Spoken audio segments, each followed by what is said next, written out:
So today we got to talk a little bit about the game right now, and we're going to talk about it from the perspective that a lot of people are having, and it is about Team USA freezing out Caitlin Clark. And I agree and I disagree with this. I agree that they didn't really look for Caitlin. I agree with the whole argument of, So let's talk about what everyone saw during Team USA's game against Puerto Rico. Caitlin Clark took 6 shots. 5 of them were from 30 feet out, and the internet exploded with accusations that her teammates were freezing her out, that jealousy was destroying team chemistry, that this was some calculated effort to humiliate the WNBA's biggest star. But here's what actually happened, and it's way more complicated than the narrative you've been seeing on social media. Caitlin's hands. There's a reason why, of the 6 shots Caitlin took, 5 of them were 30-footers because there were no driving opportunities. There was no other, and 5 of them were 30-footers, and 1 she got her own steal and ran in a fast break layup for that one. There were no driving opportunities. I don't know why this chat's still there. We're long gone from this. And also, lads, if you guys could subscribe, be greatly appreciated. Notice what he's saying there. No driving opportunities. 5 shots from 30 feet, and 1 she created herself off a steal. That's not a coincidence. That's not teammates being petty. That's what happens when a defensive coordinator decides to build an entire game plan around one player. Puerto Rico's coach walked into that game with a singular mission: take the ball out of Caitlin Clark's hands. And tactically, it worked exactly as designed. The Senegal's tactic was to take the ball out of Caitlin's hands, and their tactic was to slow it down, especially when Caitlin's on the floor. But also when it came down to it, in the half court, they played a shitty 2-3 zone. And by shitty 2-3 zone, I mean like they played a flat 3 at the back. One person guarded Caitlin Clark at all times. The other person played a 2. This is the part everyone's missing. Puerto Rico didn't play to win that game. They played damage control. They looked at Team USA's roster and said, we're going to lose, but we're not losing by 70 points. So they ran a modified box-and-1 defense that left one defender glued to Caitlin at all times, played a flat 2-3 zone behind it, and deliberately slowed the pace whenever she touched the floor. The day before, against Senegal, Caitlin had opportunities because Senegal played honest defense. They tried to win. Puerto Rico tried not to get embarrassed. I think when we're looking at it, like, there's a difference between individuals making a choice on the day to say, I'm giving the ball to the open player, which is what I think they did today. A few times transition, it was a bit iffy, but I don't think it was a... People are like, oh, this is a calculated effort to freeze out Caitlin Clark. No, it's not. It's not a calculated effort to freeze out Caitlin Clark. Puerto Rico did not want the ball in Caitlin Clark's hands. So Puerto Rico ran defenses to slow down Caitlin Clark, and it didn't slow down at times. Let's break down what that defensive scheme actually looked like. In the half-court, Puerto Rico stationed one defender on Caitlin regardless of where she was on the floor. The other 4 players ran a traditional 2-3 zone, but here's the genius part. They played a flat 3 across the back line, which meant whoever was on the opposite wing from Caitlin was completely wide open. It was a calculated trade. Give up open shots to all-stars like Jackie Young and Ryan Howard, but under no circumstances let Caitlin Clark get comfortable with the ball in her hands. Caitlin was getting open from 30. So the defense, let's just say Caitlin's here, then we have Jackie here, we have Ryan here, and they played a really, really shitty zone offense. And let's just say, I don't even know what the lineups were. Let's just say it's Monique Billings and Dearica Hamby here. So what their defense was doing, they were setting up like this. One there, one, say Jackie has the ball. They were setting up like that, or Caitlin even passed it. And this is where the freeze-out narrative falls apart. When Jackie Young has the ball on the wing, Caitlin's being denied at the top of the key, and Ryan Howard is standing completely unguarded in the corner. What's the right basketball play? You pass to the open all-star. Every single time. That's not jealousy. That's not some vendetta against Caitlin. That's fundamental basketball. And the problem is too many people are looking at the box score instead of understanding what was happening on the court. Like, the worst thing Caitlin Clark could do is, as long as Caitlin Clark doesn't run to this side of the floor, this pass is wide the fuck open. And, like, there were times where maybe that pass wasn't open, but Jackie was maybe here, Caitlin was here, or Jackie was there with the ball, Caitlin was maybe here, and Ryan was in the corner, so that skip pass is open.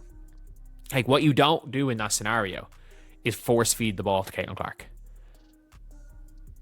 And that is what I feel like from first watching, that's what I feel like was happening. And not only that, like... The full court press was even more deliberate. Puerto Rico ran a 2-on-the-ball trap whenever Caitlin brought it up. They forced her to give it up immediately, then collapsed on passing lanes to prevent her from getting it back. The weak side was wide open. Angel Reese would hit Jackie Young on the wing, and suddenly it's a 4-on-3 advantage with Caitlin being face-guarded 30 feet from the basket. In that scenario, you're asking all-stars to ignore wide-open layups so they can force a pass to a teammate being denied. That's not how elite players think. That's not how any players should think. Senegal played honest. There was not one bit of honest defense in Puerto Rico. Puerto Rico was damage control. Senegal went for the game. Puerto Rico, this was damage control. This was, let's make this game ugly. Let's try to not lose by 70. Let's try to only lose by 40. Like, they played to lose by 45. Senegal played to win and lost by 60. And I mean, the Senegal went for the game. Like, if you've ever coached any team that has been a massive underdog, you know the difference between going out and coaching a game to minimize defeat and the difference between going out and coaching a game to Here's the fundamental difference between how this works on the Fever versus how it works on Team USA. In Indiana, when Caitlin gives up the ball and gets denied, the entire offensive system is designed to get it back to her. Screens, cuts, secondary actions, everything flows through, creating another opportunity for Caitlin to touch it.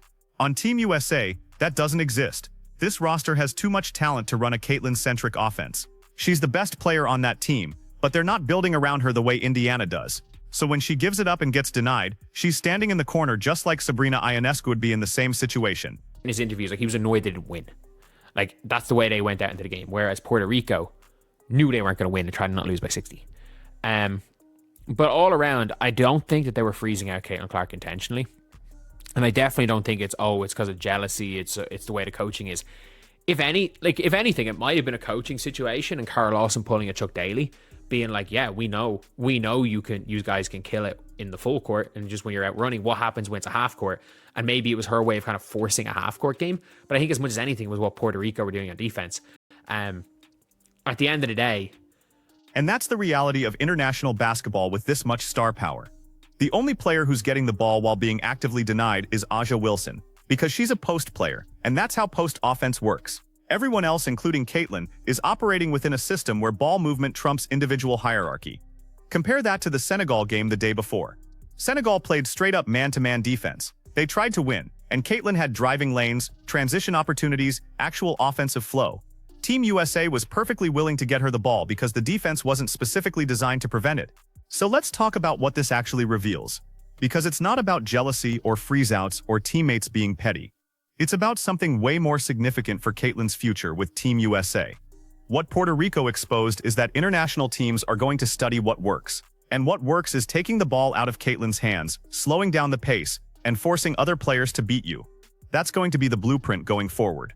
Every defensive coordinator in international basketball just got handed a game plan. The question becomes, how does Team USA adjust? Because right now, their offensive system doesn't have answers for that kind of targeted defensive attention on one player. They don't run the screening actions that would free Caitlin up. They don't have the secondary actions that would punish teams for face guarding her 30 feet from the basket. Their zone offense is frankly garbage. No movement, no screens, just stand around and wait for someone to get open. And here's what makes that problematic. Caitlin's gravity should be an enormous advantage. When one defender is completely committed to denying her, that creates 4-on-4 situations everywhere else on the court. But you have to have an offensive system that exploits that advantage. You have to make teams pay for selling out to stop one player. Team USA didn't do that against Puerto Rico. They just took the open shots that the defense gave them, which is fine against an overmatched opponent, but it's not going to work against elite international teams who can execute that same defensive scheme without leaving all-stars wide open. Think about what happens when they face Australia or France or Belgium in a game that actually matters. Those teams can run the same box-and-one concept, the same denial defense on Caitlin, but their help-side defenders are good enough that Jackie Young and Ryan Howard aren't getting uncontested looks. Suddenly you're in a half-court grind against a set defense, and your best offensive player is being neutralized without any systematic counter. That's the real concern here. Not that teammates are jealous, not that there's some conspiracy to embarrass Caitlin, but that the coaching staff hasn't built an offensive system that maximizes what she brings to the table when defenses commit to stopping her. And let's be clear about what Caitlin brings. Her gravity is real. Puerto Rico dedicated an entire defender to her regardless of where she was on the floor. That's respect. That's fear. That's a recognition that if you play her straight up, she's going to destroy you. But gravity only matters if your offensive system is designed to exploit it. The Fever understand this. Indiana's entire half-court offense is built around creating advantages off Caitlin's gravity. When she gets denied, they run her off screens. When she gives it up, they have actions to get it back. When defenses commit two to the ball, they have counters that put her teammates in advantageous positions. It's a system designed around one player's unique skill set. Team USA is running a generic motion offense that treats everyone equally. And that makes sense given the talent level, but it also means they're not maximizing Caitlin's impact. She's being used as a floor spacer who occasionally gets to run in transition. That's not leveraging what makes her special. Now, does that mean she should be taking more shots in a 45-point blowout? Probably not. Does it mean her teammates should be forcing passes into tight windows when all-stars are wide open? Definitely not. But it does mean that the coaching staff needs to develop counters for the defensive attention she's going to see. Because here's what's coming. Every team the United States faces is going to run some version of what Puerto Rico did. Deny Caitlin the ball, slow the pace, make other players beat you in the half court. And if Team USA doesn't have systematic answers for that, they're going to struggle in close games against elite competition. The box score from the Puerto Rico game doesn't matter. They won by 45, but the tape matters. The blueprint matters. And right now that blueprint says you can neutralize Caitlin Clark without double-teaming her, without helping off other players, just by committing one defender to face guarding her and playing solid team defense everywhere else. So the question for Cheryl Reeve and the coaching staff is, what's the counter? How do you get Caitlin involved when teams are selling out to deny her? How do you punish defenses for dedicating that much attention to one player? How do you turn her gravity into consistent offensive advantages instead of just hoping someone else makes the open shot? Those are the questions that matter. Not whether teammates are jealous, not whether there's some freeze-out happening, but whether the system is designed to maximize the unique talent on the roster. And based on what we saw against Puerto Rico, there's work to do. Because Caitlin Clark is the best player on that team, and the gap between her and everyone else is only going to grow. But if the offensive system treats her like just another piece instead of building around what makes her special, Team USA is leaving advantages on the table. And against the best teams in the world, you can't afford to do that. So was this a freeze-out? No. Was this teammates being petty? Absolutely not. Was this a defensive game plan that exposed systematic weaknesses in how Team USA uses their best player? 100%. And that's the conversation we should be having instead of inventing drama that doesn't exist.